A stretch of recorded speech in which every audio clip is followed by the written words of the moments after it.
it is important, particularly when you're starting out, to have a supportive environment. That's quite important. And I noticed as well that many masters, they won't teach until the atmosphere is right. They might say things, but they won't teach until the atmosphere is right. And so there's a whole kind of point here in creating a supportive environment for yourself. Now, you're the one that decides what a supportive environment is. Okay? You might have one of those little plastic Buddhas that you buy in a Chinese shop, or you might find that revolting. You decide. You decide. But it is quite important to create a supportive environment for the practice. So you can do things like look out a window, have a little postcard, yourself, that kind of thing. Well, an image of the Buddha, a little flower in front of it, whatever whatever works for you. But creating that supportive environment is important, and it's important as well that it's a safe space for you, a space where you don't have to do anything. That's important, right? So then, when it comes to the practice itself is basically about acknowledging the transient nature of mental events. Acknowledging the transient nature of mental events. And I had a little chuckle at the beginning there, because I saw that line I'd written down. And right now, I am a mental event for you. Everything around you is a mental event. But here what we're acknowledging is the transient nature of the mental events. Now, I'm going to pause there. It's kind of like slightly kind of highfalutin language, transient nature of mental events. Is it understandable? I'm going to pause.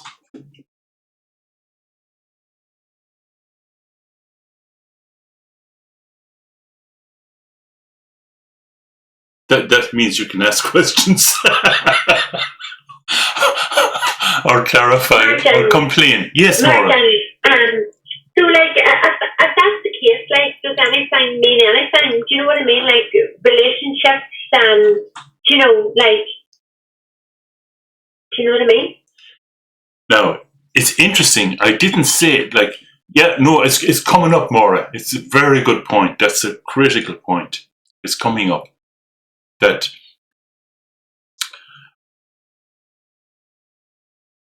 the first thing is just to recognize the transient nature of them. That's important, you see. It's not saying that mental events are meaningless.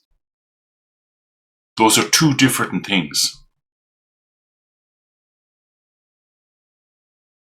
So, the example I give is like if you're sitting in meditation and you hear the dog scratching at the door, don't try to block it out. Go and let the dog in. It's not that these transient mental events are meaningless. We're not saying that. But it's to acknowledge that they are transient, that all mental events are transient. And by the way, all relationships are transient. You're going to die.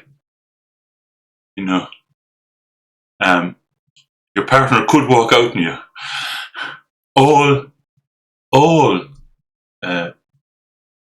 Anyway. So this is the key, this aspect of this is going to go on a bit. I hope it's okay. I think you're okay. Okay. You got no choice. That this aspect of reality is something that we fail to acknowledge repeatedly. This aspect of the transient nature of things. And it is said, and I have scriptural authority for this one, it is said that Buddhas recognize the empty aspect of appearances. We, sentient beings, focus on appearances as being solid.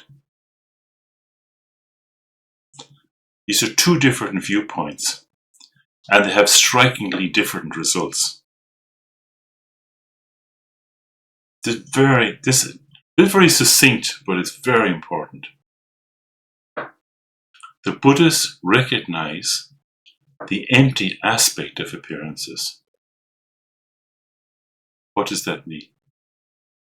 The result is they don't grasp. They don't solidify.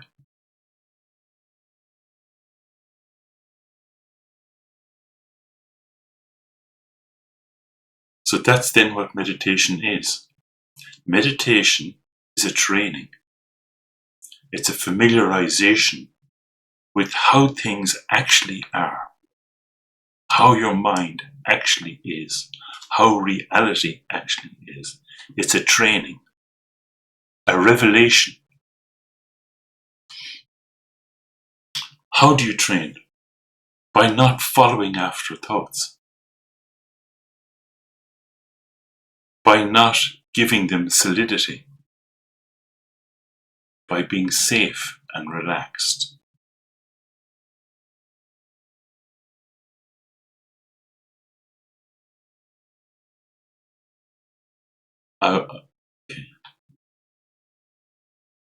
So how do you accomplish this? How do you manage not to follow after thoughts? How do you manage not to solidify? You accomplish that through ease.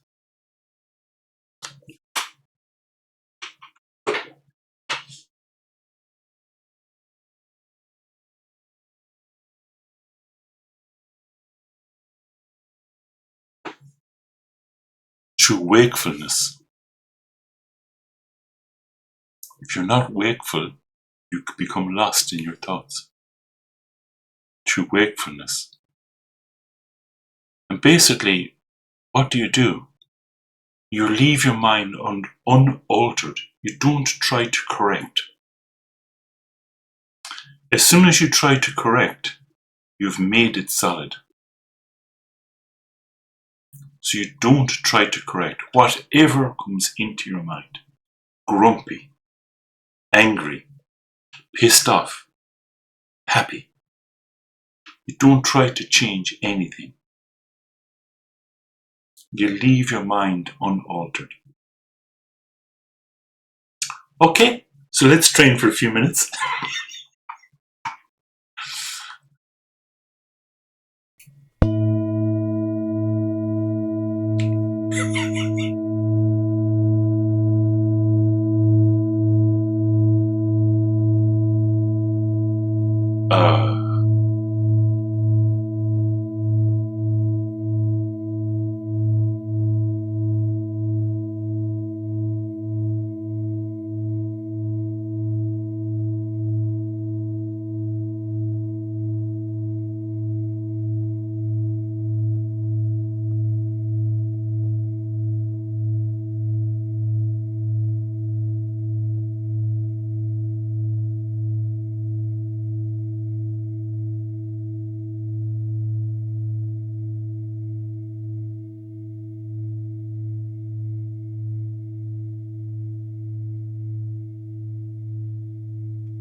So after the chat, or after the chat afterwards, I'm going to go deeper into the question that Marin asked last Saturday about indifference.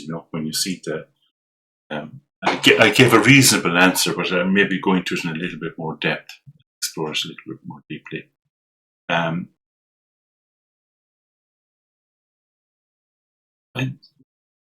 Let me just point out, this is a very special kind of meditation.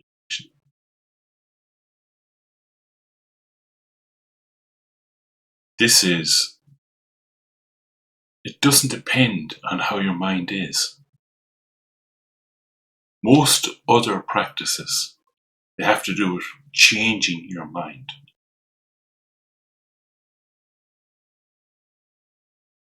This one works by recognizing the nature of mind and mental events. And that means that you can be free in every situation.